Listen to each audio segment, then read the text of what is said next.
Shalom Bapak Ibu dikasih Tuhan. Kita mau belajar dari sebuah perumpamaan yang Yesus sampaikan kepada para murid-muridnya dan juga orang-orang yang mendengar atau pengikutnya pada saat itu yang sedang mendengar dia menyampaikan firman.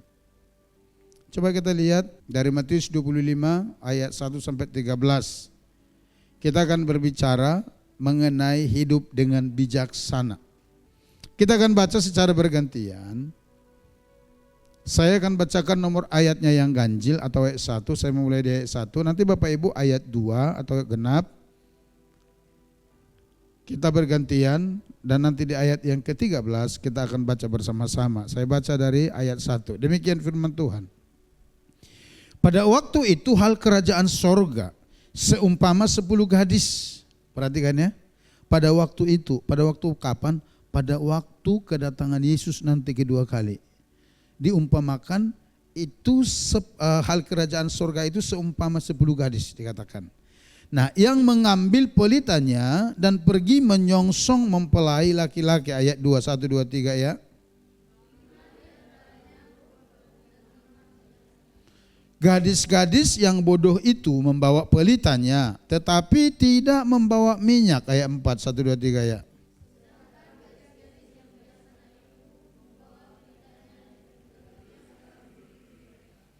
Tetapi karena mempelai itu lama tidak datang juga, mengantuklah mereka semua lalu tertidur, ayat 6, 1, 2, 3 ya.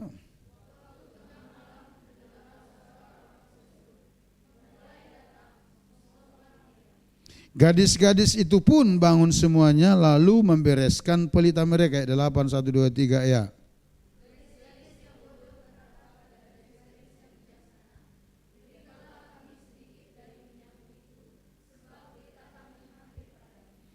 Tetapi jawab gadis-gadis yang bijaksana itu, tidak. Nanti tidak cukup untuk kami dan untuk kamu. Lebih baik kamu pergi kepada penjual minyak dan beli di situ. 10, 1, 2, 3 ya.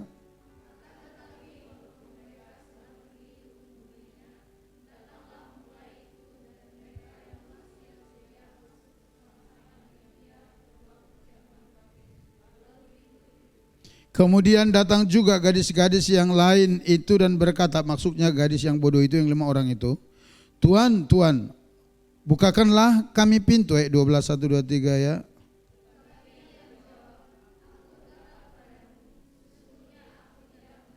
Ayat 13 bersama-sama. Karena itu berjaga-jagalah, sebab kamu tidak tahu akan hari maupun akan saatnya. Yang percaya katakan amin. Next. Bapak perhatikan. Dalam ayat yang kita baca tadi itu, kita melihat ada 2 kelompok gadis. Yang pertama disebut gadis yang bijaksana. Dan yang kedua disebut kelompok gadis yang bodoh. Kenapa seperti itu Bapak Ibu?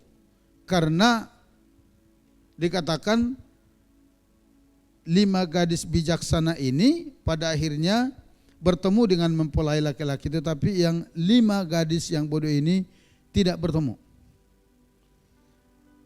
10 gadis ini mereka sama-sama menantikan kedatangan mempelai itu. Mempelai itu dikiaskan di sana adalah Yesus Kristus Tuhan kita yang akan datang kedua kali. 10 gadis ini sama-sama menantikan kedatangan Yesus itu. Tetapi hanya 5 gadis yang pada akhirnya ketemu, 5 gadis tidak. Kenapa demikian? Apa pembedanya? Nih. Yang membedakan antara kedua kelompok gadis ini adalah persediaan minyak mereka. Ada kelompok gadis yang menyediakan minyak, tetapi ada juga yang tidak menyediakan minyak. Jadi dikatakan 5 gadis yang menyediakan minyak ini dikatakan mereka adalah gadis yang bijaksana. Tapi 5 gadis yang menantikan kedatangan Tuhan tapi tidak mempersiapkan minyak untuk pelita mereka, disebut mereka gadis yang bodoh. Jadi perbedaannya itu hanya di minyak itu. Kalau pengharapan, kerinduan untuk berjumpa dengan sang mempelai laki-laki itu, 10 gadis itu sama-sama memiliki pengharapan. Tapi yang membedakannya, 5 gadis berpengharapan plus menyediakan minyak, tapi 5 gadis berpengharapan tapi tidak mempersiapkan minyaknya. Di situ perbedaannya, sehingga dikatakan ada 5 yang bijaksana, ada 5 yang bodoh, hanya gara-gara minyak. Kita lihat lagi saudara. Next. Perumpamaan mengenai 10 gadis ini menekankan bahwa semua orang percaya harus selalu memperhatikan keadaan rohani mereka sendiri, mengingat Tuhan Yesus bisa datang pada saat yang tidak diketahui dan tidak diduga oleh siapapun. Perhatikan, perumpamaan ini menekankan bahwa semua orang percaya harus selalu memperhatikan keadaan rohani mereka. Jadi 10 gadis itu menggambarkan atau melambangkan semua orang percaya atau semua gereja Tuhan yang sedang menantikan kedatangan Yesus kedua kali. Saudara, kalau saya tanya begini, tadi pagi saya tanya juga ya. Kira-kira saudara rindu enggak untuk nanti berjumpa dan bertemu dengan Yesus yang adalah mempelai laki-laki kita itu? Rindu saudara? Halo, rindu? Apakah ada kerinduan dan pengharapan itu di hati Bapak Ibu? Bahwa di saat Yesus datang kedua kali menjemput gerejanya, kita berjumpa dengan Yesus, bertemu dengan Dia, dan kita dibawa masuk ke ruang kudus itu? Rindu saudara? Seharusnya kita rindu sebagai orang percaya. Saya katakan demikian. Kalau saudara tidak rindu untuk berjumpa dengan Yesus yang kedua kali, saya mau katakan begini, Bapak Ibu enggak usah ke gereja. Enggak usah. Kenapa? Karena Bapak Ibu habis-habisin waktu. Lebih baik Bapak Ibu hidupi aja cara hidupnya, kesenangannya itu, puas-puasin. Setelah puas, nanti Yesus datang kedua kali, Bapak Ibu semua ke neraka. Gitu. Daripada Bapak Ibu sudah capek-capek ke gereja, memberikan persembahan, ya kan? Dan sebagainya, tapi tidak merindukan pertemuan itu nanti dengan Yesus. Nanti saudara, kalau Yesus datang, saudara ke neraka juga, tidak akan masuk ke dalam kerajaan itu. Menderitanya itu 2 kali Bapak Ibu. Sudah tidak bebas melakukan segala sesuatu dengan kesukaan kita. Ketika Yesus datang kedua kali, gak ikut lagi ambil bagian di dalam kerajaannya, masuk neraka. Kan 2 kali itu menderitanya. Lebih baik kita puas-puasin sekalian, ya kan? Yang mau main togel terus, yang malas ibadah terus, yang tidak mau melayani terus, yang suka ngegosip terus, yang sakit hati sakit hati terus, yang benci terus, yang dendam terus, ngomongin orang semakin bertambah terus, yang pelit semakin pelit.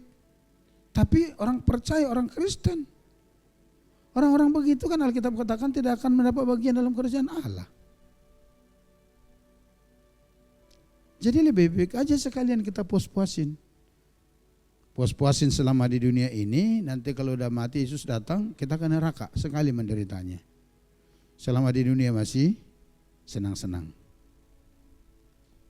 Saudara, tapi kalau saudara orang percaya, yang rindu dan berharap untuk bertemu dengan Yesus nanti kedua kali, persiapkan diri saudara baik-baik.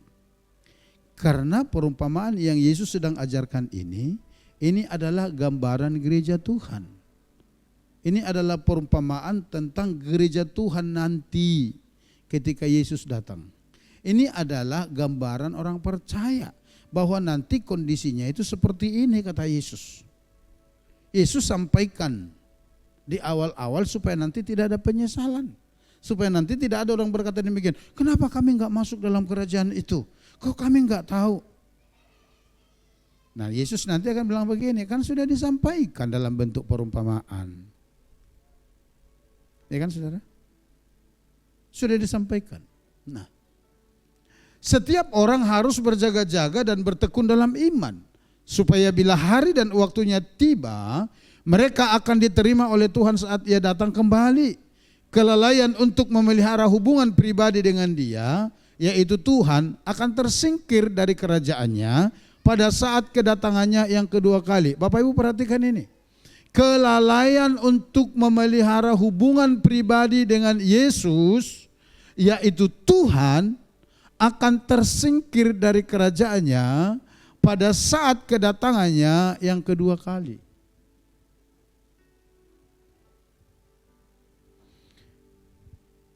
Itu yang dimaksud loh. Jadi kalau saudara rindu mau ketemu dengan Tuhan nanti, tapi saudara tidak memelihara hubungan saudara dengan Tuhan, tidak memelihara iman saudara kepada Tuhan, saudara tidak akan masuk dalam bagian itu. Kan sayang saudara.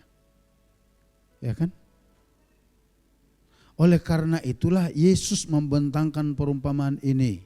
Supaya setiap kita tahu, supaya setiap kita mengerti, supaya setiap kita sadar, sehingga kita tidak ditakut-takuti ini, tapi supaya kita benar-benar mempersiapkan diri untuk menyambut kedatangan Tuhan yang kedua itu. Oleh karenanya Bapak Ibu kita perlu belajar ya. Kita lihat pada saat ini. Kita akan belajar mengapa 5 gadis yang menyediakan minyak ini disebut gadis bijaksana. Kenapa orang ini disebut bijaksana? Kata bijaksana itu di dalam Kamus Besar Bahasa Indonesia sebenarnya itu tepat dari terjemahan kata Yunaninya.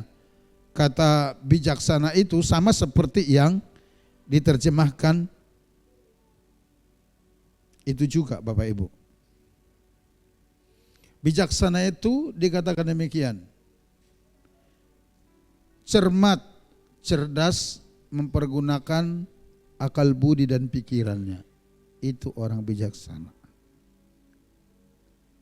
Saya ulang. Cermat dan cerdas mempergunakan akal budi, pikirannya. Itu orang bijaksana. Nah sekarang kita lihat kenapa 5 gadis yang menyediakan minyak ini untuk menyambut kedatangan mempelai laki-laki itu disebut sebagai gadis yang bijaksana.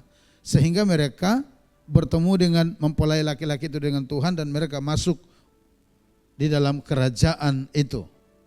Yang pertama dikatakan karena mereka atau 5 gadis bijaksana itu tidak membiarkan pelita mereka padam.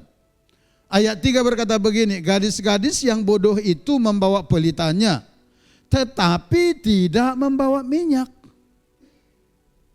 Jadi waktu menunggu kedatangan mempelai laki-laki itu, 5 gadis yang bodoh ini juga membawa pelita, tapi tidak membawa minyak. Ayat 4, sedangkan gadis-gadis yang bijaksana itu membawa pelitanya dan juga minyak dalam buli-buli mereka. Tadi di pendahuluannya kita sudah baca, kita sudah dengar dikatakan yang membedakan orang ini. Sehingga dikatakan 5 bijaksana dan 5 bodoh adalah persediaan minyak. Dan kenapa 5 gadis ini disebut bijaksana? Karena mereka tidak membiarkan pelitanya padam. Next. Gadis yang menyediakan minyak berpikir jauh ke depan. Yang bijaksana maksudnya. Mereka sadar bahwa menantikan mempelai laki-laki datang tidak dapat diprediksi waktunya. Bisa jadi sebentar, tetapi bisa juga lama. Oleh karena itu mereka mempersiapkan dan membawa persediaan minyak mereka. Supaya apabila kedatangan mempelai itu agak lama, pelita mereka tidak padam. Jadi ketika 5 gadis yang bijaksana ini menanti dan mau menyongsong kedatangan mempelai itu, mereka berpikir jauh ke depan. Pikiran mereka dipergunakan dengan cerdas dan cermat. Mereka berpikir, kalau ia datang cepat. Tapi bagaimana kalau agak lama? Kalau kita tidak bawa persediaan minyak, padamlah pelita kita. Oleh karena itu, mereka mempersiapkan minyak. Mereka berpikir jauh ke depan. Next. Minyak dalam perumpamaan ini melambangkan iman yang sejati, kebenaran, keintiman, pimpinan Roh Kudus, dan semangat yang terus-menerus mengalir dan berkobar di hati setiap orang percaya untuk mengasihi dan melayani Tuhan. Bapak Ibu perhatikan. Jadi minyak yang digambarkan di dalam perumpamaan itu melambangkan atau menggambarkan iman orang percaya yang sejati, menggambarkan kebenaran yang mereka miliki, menggambarkan keintiman atau hubungan mereka yang terus berjalan secara kontinu kepada Tuhan, dan pimpinan Roh Kudus serta semangat yang terus-menerus mengalir dan berkobar di hati setiap mereka. Itu makna dari minyak itu. Jadi ketika dikatakan 5 gadis bijaksana ini mempersiapkan minyak mereka untuk menanti kedatangan mempelai itu sama artinya bahwa mereka terus menjaga hubungan mereka dengan Tuhan, terus menjaga semangat di hati mereka, terus memelihara iman mereka. Mereka enggak mau api yang ada di dalam diri mereka itu padam. Itu maksudnya Bapak Ibu. Kepada jemaat di Roma, Paulus menulis begini, janganlah hendaknya kerajinanmu kendor, biarlah rohmu menyala-nyala dan layanilah Tuhan. Artinya orang yang bijaksana ini dikatakan adalah orang yang terus menyalakan api di dalam hati mereka. Adalah orang-orang yang tidak mau api yang ada di dalam mereka itu padam. Semangat yang ada dalam diri mereka itu lalu padam. Hubungan yang ada antara mereka dengan Tuhan itu lalu terputus oleh karena satu dan lain hal. Mereka tidak membiarkan itu terjadi. Tapi mereka tetap memeliharanya, mereka terus mengobarkannya. Nah, itu baru namanya menyala abangku. Orang yang terus memelihara hubungan dengan Tuhan, orang yang terus menjaga kesetiaannya kepada Tuhan, imannya kepada Tuhan, orang yang terus bersemangat untuk melayani Tuhan, itulah gadis yang bijaksana. Dan itulah gambaran gereja yang siap sedia menantikan kedatangan Tuhan yang kedua, saudara. Mereka yang tidak padam rohnya, mereka yang tidak kandas imannya. Itulah yang dimaksud dengan 5 gadis bijaksana. Mengapa mereka disebut bijaksana? Karena mereka tidak membiarkan apinya padam, semangatnya padam. Next. Yang kedua, mengapa mereka disebut bijaksana? Karena mereka atau gadis yang bijak ini mempersiapkan diri dengan baik. Ayat 4 itu berkata begini, sedangkan gadis-gadis yang bijaksana itu membawa pelitanya dan juga minyak dalam buli-buli mereka. Mereka tidak sedang datang dengan euforia, dengan semangat sementara. Oh, ini mempelai mau datang, mari kita songsong. Enggak. Tapi mereka pergunakan nalarnya juga. Kalau iya kita datang di sana langsung tiba mempelainya. Tapi bagaimana kalau kita nunggu? Kalau cuma nunggu sejam, pelita ini masih bisa nyala. Tapi kalau berjam-jam, pelita ini bisa kehabisan minyak. Oleh karenanya mereka mempersiapkan diri sebaik mungkin untuk menyambut kedatangan mempelai itu. Jadi kenapa mereka disebut bijaksana? Karena mereka mempersiapkan diri mereka sebaik mungkin untuk menyambut mempelai itu. 5 gadis yang bodoh tidak memperhitungkan bahwa kedatangan Tuhan akan terjadi pada saat yang tidak terduga. Yang bisa terjadi kapan saja. Yang bodoh itu enggak berpikir sampai ke sana. Kita menantikan dan menyongsong mempelai, ayo kita nantikan. Tapi mereka tidak mempersiapkan diri dengan baik. Bagi mereka santai aja. Enggak apa-apa, datang syukur, enggak datang ya udah. Sehingga mereka tidak mempersiapkan diri. Dan saudaraku, melalui perumpamaan ini dan juga beberapa bagian di Alkitab, artinya begini. Lewat perumpamaan ini Yesus mau menyampaikan sesuatu, tetapi selain ini masih ada juga beberapa bagian di Alkitab menyampaikan hal yang sama. Menyatakan bahwa sebagian besar gereja tidak akan siaga pada saat Yesus datang kembali. Dengan demikian Kristus menyatakan dengan jelas bahwa ia tidak akan menunggu sampai semua gereja siap untuk kedatangannya. Melalui perumpamaan ini Yesus sedang sampaikan kepada kita, banyak gereja atau semua gereja Tuhan sebenarnya sedang menantikan kedatangan Tuhan yang kedua itu. Tetapi tidak semuanya mempersiapkan diri dengan baik. Dan melalui ini Yesus sedang memberitahukan kepada kita, Yesus enggak peduli itu. Yesus tidak tunggu semua gereja siap dulu, semua orang percaya siap dulu baru dia datang. Enggak. Gereja siap atau tidak siap dia tetap datang. Amin. Oleh karenanya di ayat 13 tadi dikatakan, dari yang kita baca itu, Yesus berkata begini, saudara. Karena itu berjaga-jagalah, sebab kamu tidak tahu akan hari maupun akan saatnya ia datang. Yang disuruh berjaga-jaga itu kita. Bukan karena kita kurang siap lalu kedatangan Yesus tertunda, bukan. Yang Yesus sampaikan, berjaga-jaga kamu. Sebab kamu tidak tahu pada saat kapan waktunya dia datang. Bisa di waktu pagi hari, bisa waktu siang hari, bisa waktu sore dan malam hari, bisa waktu tengah malam waktu kita sedang tertidur, bisa waktu subuh. Yang Yesus mau sampaikan, pada saat kapanpun saya datang, gereja dan orang percaya siap sedia. Persiapkan dirimu baik-baik. Kalau engkau mau bertemu dengan Yesus Kristus yang adalah kepala gereja dan mempelai laki-laki kita itu. Kalau kita tidak mempersiapkan diri, nasib kita akan sama dengan 5 gadis bodoh itu. Pada akhirnya tidak bertemu dengan Tuhan. Gadis yang bodoh bersikap cuek dan santai.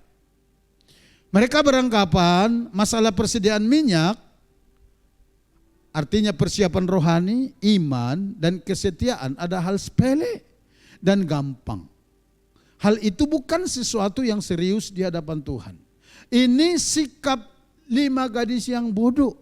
Mereka bersikap santai dan cuek dalam mempersiapkan dirinya untuk menyambut kedatangan Yesus yang kedua. Mereka berpikir tidak terlalu penting, tidak terlalu masalah itu. Tidak terlalu penting rohani-rohani amat. Tidak terlalu penting beriman. Tidak terlalu penting setia. Yang penting kita menjadi orang Kristen cukup. Apakah benar begitu? Enggak loh saudara. Enggak.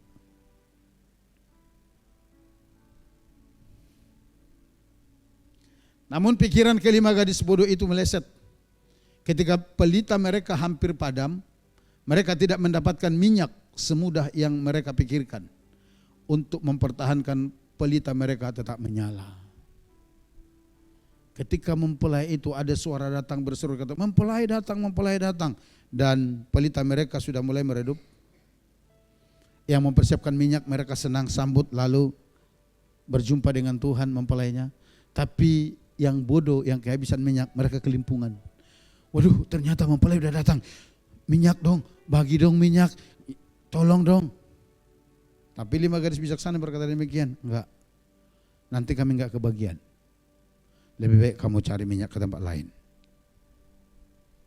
Nah, saudara tahu, Ketika mereka pergi mencari minyak ke tempat lain, benar-benar mempelai itu datang, dan 5 gadis bijaksana yang pelitanya tetap menyala itu ketemu dengan mempelai, dan mereka diajak masuk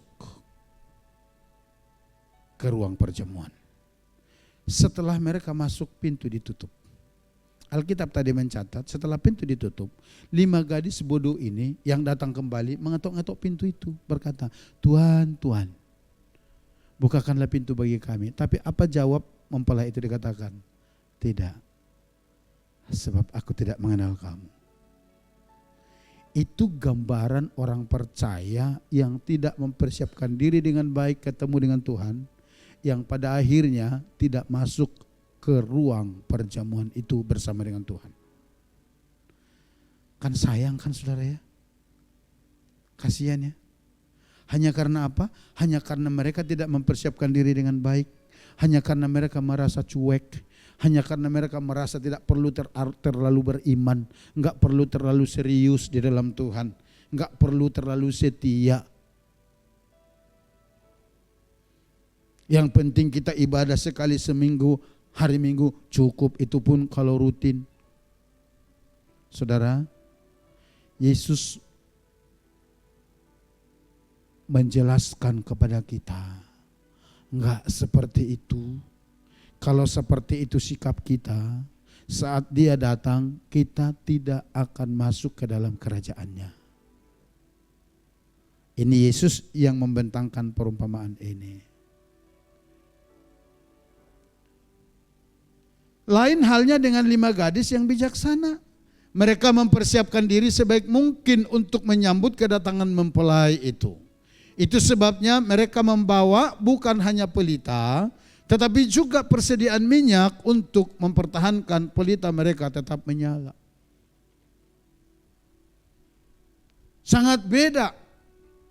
5 gadis yang bijaksana itu tidak hanya sekedar menanti, tapi mereka mempersiapkan diri mereka. Mereka menjaga iman mereka menjaga kesetiaan mereka kepada Tuhan. Mereka menjaga kasih mereka kepada Tuhan. Mereka membangun terus menjaga hubungan mereka dengan Tuhan. Sehingga ketika Tuhan datang, mereka siap pada saat apapun itu. Next. Pertanyaannya, bagaimana dengan kita, saudara? Semua kita ini sedang berada pada posisi menantikan kedatangan mempelai laki-laki kita, itu Tuhan Yesus Kristus. Kita semua sedang ada di posisi itu. Kita semua sedang menanti kedatangan Tuhan kita, Yesus Kristus. Tapi adakah kita mempersiapkan diri dengan baik seperti 5 gadis bijaksana, atau justru seperti 5 gadis bodoh? Pilihan di tangan saudara. Sekali lagi saya mengatakan, tidak ada yang tahu kapan waktunya. Kapan saja bisa Dia hadir. Dia datang.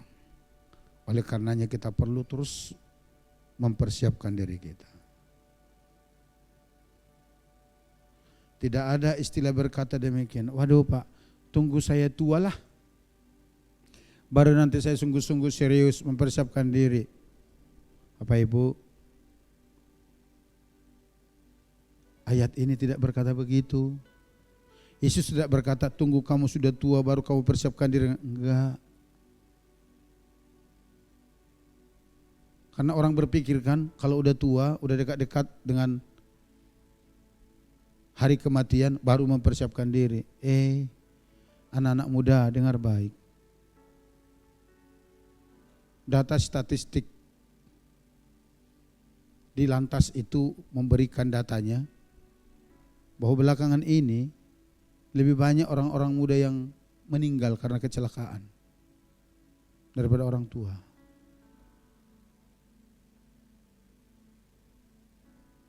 Kalau enggak persiapkan iman, mati ya binasa. Bukan masalah usia kita berapa waktu saat kita meninggal, bukan itu. Dan bukan karena bagaimana cara seseorang meninggal, bukan itu. Ada orang meninggal karena kecelakaan, ada orang meninggal karena hanyut, ada orang meninggal karena jatuh pesawat, ada orang meninggal karena sakit, ada orang meninggal karena dibunuh, ada orang meninggal karena dirampok, ada orang meninggal sedang main badminton. Pernah baca itu cerita itu? Pernah lihat kejadian itu? Sedang bermain badminton di lapangan, hanya mau ngambil bola begini, tiba-tiba tersungkur, puk, mati. Ada orang meninggal di tempat gym, ada orang meninggal di tempat zumba.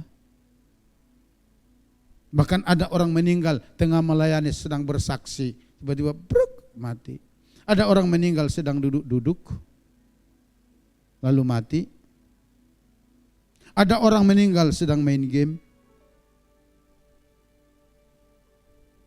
Bukan masalah main gamenya, sedang olahraga, nge-gym, di zumba, main badminton. Bukan itu masalahnya, tapi rohanimu sedang siap enggak? Itu loh masalahnya. Di bulan yang lalu atau awal bulan ini, saudara baca berita di Sumatera itu, di Medan, sepasang kekasih mau melangsungkan pernikahan. Hari ini mau menikah, kemarin sore mereka ke gereja, pasangan yang mau diberkati ini gladi di gereja, gladi bersih untuk pemberkatan besoknya. Pulang dari gereja, mereka pulang masing-masing, laki-lakinya bawa motor, tiba-tiba di jalan, prak, kecelakaan, meninggal tempat. Artinya kapan saja kita bisa lewat. Kalau kita mempersiapkan diri baik-baik, iman kita, hubungan kita, kesetiaan kita kepada Tuhan, pada saat kapanpun kita dipanggil, kita siap bertemu Tuhan kita. Amin. Tapi kalau saudara tidak siap, selesai semuanya.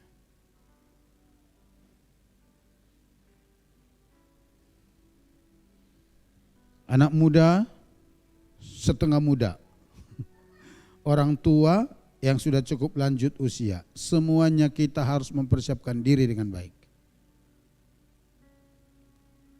Tapi saya sudah tua Pak, sudah enggak bisa. Enggak ada istilah begitu sama Yesus.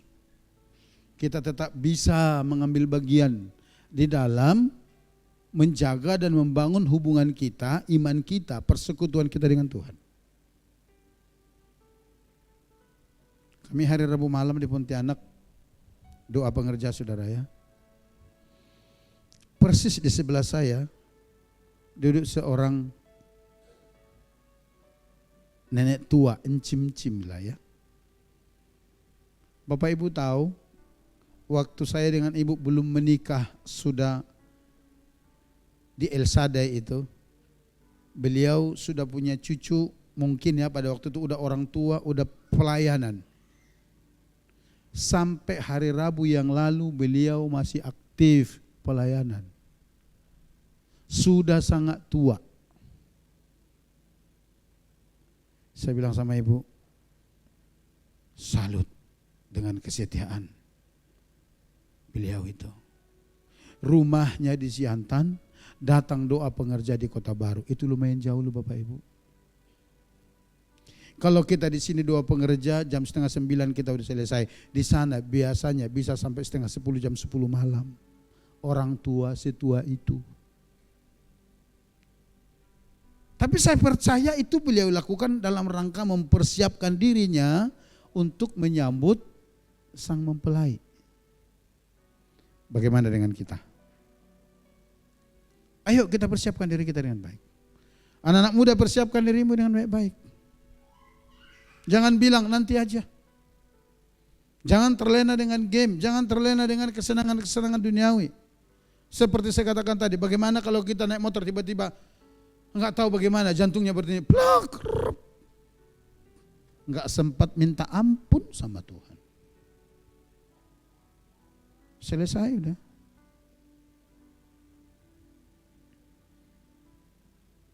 Tapi kalau engkau siap, apakah sedang naik motor, apakah sedang main game, apakah sedang di lapangan badminton, apakah sedang zumba, apakah sedang nge-gym, apakah sedang jogging, tiba-tiba Tuhan panggil, no problem. Karena kita siap, kita pasti ketemu dia. Amin. Amin. Itu loh maksudnya. Kita persiapkan diri kita dengan baik. Jangan terlalu santai, terlena dengan hal-hal yang di dunia ini. Yang terakhir, yang ketiga, mengapa 5 gadis yang bawa minyak ini disebut dengan gadis yang bijaksana? Karena gadis yang bijaksana ini mau berkorban, Bapak Ibu. Pengorbanan gadis yang bijaksana lebih besar daripada gadis-gadis yang bodoh. 5 gadis yang bodoh hanya sekedar membawa pelita pada satu tangan, sedang tangan yang lainnya bebas berlenggang. Karena mereka hanya bawa pelita. Jadi hanya tangannya aja yang bawa pelita, tapi tangan kirinya berlenggang, bebas, saudara. Next. Tapi beda, Bapak Ibu. Nah, beban gadis yang bodoh itu tentu lebih ringan dibandingkan dengan gadis yang membawa persediaan minyak dalam buli-buli. Karena kedua tangan mereka membawa beban. Tangan yang satu memegang pelita dan yang satunya lagi memegang buli-buli. Beda dengan 5 gadis bijaksana. Tangan kanan mereka pegang pelita, tangan kirinya pegang buli-buli minyak. Kalau yang bodoh tangan kanan pegang pelita, tangan kiri melenggang. Bisa nangkap Bapak Ibu? Bisa ngerti? Kondisi mereka saat itu cukup kerepotan dibanding 5 gadis yang bodoh itu. Dan apa yang mereka lakukan benar-benar menuntut sebuah pengorbanan. Karena mereka tidak sebebas seperti 5 gadis bodoh itu. Mereka agak sedikit terbebani oleh karena 2 tangan bawa beban. Namun hal itu adalah gambaran pelajaran berharga dalam mempersiapkan diri menyambut kedatangan Tuhan Yesus yang kedua kali. Kondisi itu pun gambaran bagi gereja Tuhan, bagi orang percaya dalam mempersiapkan diri menyambut kedatangan Tuhan yang kedua kali. Bahwa orang yang bijaksana, orang mempersiapkan diri lebih sungguh-sungguh, lebih serius untuk menanti kedatangan Tuhan itu, biasanya mereka akan lebih repot, lebih sibuk, saudara. Orang bijak akan terlihat sedikit lebih sibuk dan lebih repot dibanding orang lain di sekeliling mereka. Maksudnya orang-orang yang bodoh tadi. Atau bahkan mereka sudah mulai dapat sindiran dengan kata-kata, untuk apa kalian repot-repot? Sibuk doa, sibuk melayani. Toh Tuhan Yesus masih lama datangnya. Bahasa sehari-harinya, Belanda masih jauh, bro. Jadi ngapain terlalu sibuk? Harus ikut doa, harus ikut komsel, harus melayani, harus puasa, harus memberikan persembahan. Untuk apa? Santai saja lagi. Hidup biasa-biasa saja. Jangan terlalu serius, jangan terlalu kudus, dan jangan terlalu fanatik. Orang-orang bodoh akan berkata begitu. Ketika melihat orang-orang bijaksana itu sedikit agak lebih repot. Sedikit agak lebih berkorban dibanding mereka. Korban apa? Korban waktu, korban tenaga, korban perasaan, korban uang. Tapi dengar, orang yang seperti itu yang dikatakan bijaksana oleh Tuhan. Mereka yang mau berkorban. Next. Namun sebagai anak Tuhan atau orang yang bijaksana, kita tidak boleh terpengaruh terhadap sindiran-sindiran semacam itu. Tetaplah persiapkan diri dengan baik dan maksimal untuk menyambut kedatangan Tuhan kita. Sebab hanya orang-orang yang benar-benar mempersiapkan diri untuk menyambut kedatangan Tuhan Yesuslah yang akan berjumpa dengan Dia. Yang percaya katakan amin. Kalau kita kembali kepada perumpamaan itu tadi, semua orang itu berharap akan kedatangan Tuhan. Artinya begini, semua orang itu sebenarnya sudah menerima keselamatan dan mengharapkan akan ketemu dengan Tuhan. Tapi perbedaannya, ada yang serius mempersiapkan dirinya, tapi ada yang santai. Kalau kita lihat dari perumpamaan yang Yesus berikan, hanya orang serius yang benar-benar masuk ke dalam ruang perjamuan itu. Amin. Amin, saudara. Hanya orang serius, hanya mereka yang mempersiapkan diri, hanya mereka yang mau berkorban yang sampai ke sana. Yang lainnya hanya tinggal penyesalan. Karena ketika mereka datang dan mengetuk, Tuhan, Tuhan bukakan kami pintu. Tuhan itu berkata, enggak, sebab aku tidak mengenal kamu. Apa artinya itu? Terlambat. Sehingga nyanyi, terlambat sudah kau datang padaku. Mau saudara sebagai orang yang terlambat? Mau saudara? Dengar baik, kalau pintu sudah ditutup, tidak ada yang bisa membukanya bagimu. Itu artinya terlambat. Saudara hanya tinggal menangisi nasib.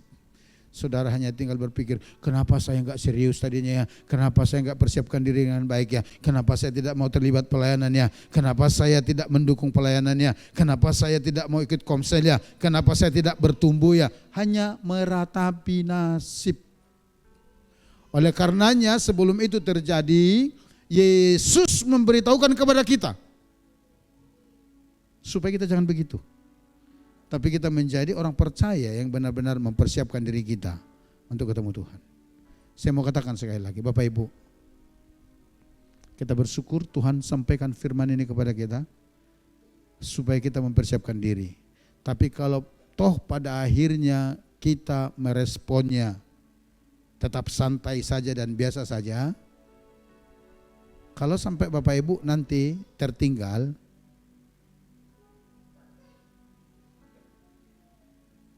ratapilah perbuatan Bapak Ibu. Sebagai penutup, firman Tuhan itu mungkin menghibur dan meneguhkan kita. Kepada jemaat di Korintus, Paulus berkata demikian, karena itu saudara-saudaraku yang kekasih, berdirilah teguh, jangan goyah, dan giatlah selalu dalam pekerjaan Tuhan. Sebab kamu tahu bahwa dalam persekutuan dengan Tuhan, jerih payahmu tidak sia-sia. Dalam persekutuanmu dengan Tuhan, jerih lelahmu sekecil apapun itu tidak pernah sia-sia. Itu Tuhan perhitungkan. Amin. Jadi kalau ada pun orang-orang sudah mulai menyindir, alah kamu rohani, sekarang kamu gak ada teman, sekarang kamu begini, begitu, segala macam. Lebih baik tutup telinga untuk hal seperti itu. Tetapi tetap fokus untuk mempersiapkan diri menanti kedatangan Tuhan. Amin. Kalau saudara tidak sungguh-sungguh mempersiapkan diri saudara untuk menantikan kedatangan Tuhan, saya mau katakan, sia-sia pengorbanan Yesus untuk saudara. Sia-sia. Karena itu pada akhirnya saudara tidak masuk ke ruang perjamuan itu. Karena toh pada akhirnya saudara tereliminasi dari kerajaannya itu. Siapa yang mengatakan? Yesus. Saya mau beritahu, Yesus menyampaikan ini dalam bentuk perumpamaan, tetapi sebuah situasi dan kondisi yang benar-benar akan terjadi nanti. Tujuannya supaya kita mempersiapkan diri. Jadi kalau ada orang berkata, oh yang penting kita percaya Yesus, kita pasti masuk surga. Saudara, lebih baik berhati-hati lagi.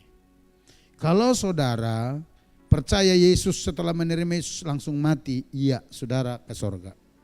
Sama seperti orang di kayu salib itu, di sebelah kanan, Yesus berkata hari ini engkau bersama dengan aku di Firdaus, bahkan orang itu enggak sempat dibaptis. Karena apa? Setelah itu mati.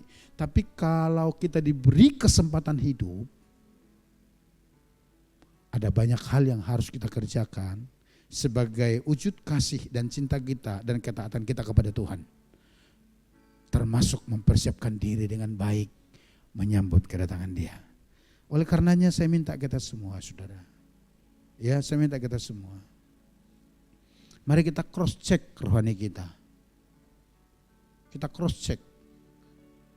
Nilai-nilai dalam pelayanan kita itu grace, growing, responsible, accepting, care, educate.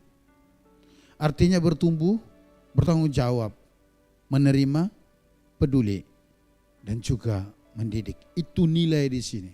Artinya ceklah rohani saudara, ceklah diri saudara. Mulai dari diri kita, mulai dari keluarga kita. Adakah kita bertumbuh di dalam Tuhan? Kalau enggak bertumbuh, selama ini kita sudah menjadi orang Kristen, tapi enggak bertumbuh. Ingat, bertumbuh itu artinya berubah. Ada perubahan dalam kehidupan kita ke arah Kristus, itu bertumbuh. Kalau kita sekian lama menjadi orang Kristen, tapi tidak ada perubahan dalam kehidupan kita ke arah Kristus, itu namanya kita tidak bertumbuh. Saudara harus cek itu. Kepala-kepala keluarga, cek rumah tangga kita. Cek istri kita, cek anak-anak kita. Adakah mereka bertumbuh di dalam Tuhan? Kalau enggak, bawa mereka bertumbuh dalam Tuhan. Bawa mereka berubah, sampaikan firman. Istri-istri, lihat suamimu, apakah dia sedang bertumbuh atau tidak. Kalau enggak, ingatkan dia supaya dia bertumbuh. Kepala-kepala keluarga diberikan Tuhan tanggung jawab. Dan harus bisa berkata seperti Yosua berkata. Ini yang paling terakhir ayatnya. Yosua 24 ayat yang ke-15. Perhatikan ini. Tetapi jika kamu menganggap tidak baik untuk beribadah kepada Tuhan, pilihlah pada hari ini kepada siapa kamu akan beribadah. Allah yang kepadanya nenek moyangmu beribadah di seberang sungai Efrat. Perhatikan ini, Allahnya Allah kecil ini ya. Artinya berhala ini. Atau Allah orang Amori yang negerinya kamu diami ini. Perhatikan ini kalimat terakhir, keren. Tetapi aku dan seisi rumahku kami akan beribadah kepada Tuhan. Itu pernyataan kepala keluarga. Yosua berkata kepada bangsa Israel itu, kalau kamu menganggap tidak baik, kurang penting beribadah kepada Tuhan, ya terserah kamulah. Tetapi saya dan seisi rumah saya. Dan pada saat itu kalau dikatakan seisi rumah, di dalamnya itu istri, anak-anak, pembantu rumah tangga, karyawan. Karyawan itu gembala, kambing domba, pekerja kebun, segala macam yang tinggal bersama dengan mereka. Itu tanggung jawabnya kerohaniannya. Ayo kepala-kepala keluarga, bawa keluarga kita kepada Tuhan. Bawa istri anak kita kepada Tuhan. Ingatkan istri kita, kalau dia sudah mulai lalai, ingatkan dia. Sebab kalau enggak nanti dia akan ketinggalan. Karena iman suami enggak bisa membonceng istri untuk masuk ke ruang perjamuan itu. Iman istri enggak bisa membonceng suami untuk membawa masuk ke ruang perjamuan itu. Iman orang tua enggak bisa membonceng anak-anak, enggak. Masing-masing mempertanggungjawabkan diri. Oleh karenanya saling mengingatkan. Istri-istri lihat kalau suamimu udah mulai loyo imannya, ingatkan, semangati. Ayo kita bersama-sama kepada Tuhan supaya kita bertumbuh. Anak-anak kita ingatkan mereka. Sebab kalau enggak, saudara mungkin akan bertemu dengan Tuhan, tapi suami atau istri atau anak-anakmu ada di neraka. Saudara mau melihatnya? Ayo. Kita persiapkan diri dengan baik. Kita cek hati kita. Apakah kita sedang bertumbuh atau tidak? Kalau enggak, upayakan pertumbuhan itu. Berjuang. Sampai ketika Tuhan datang, didapatinya kita setia.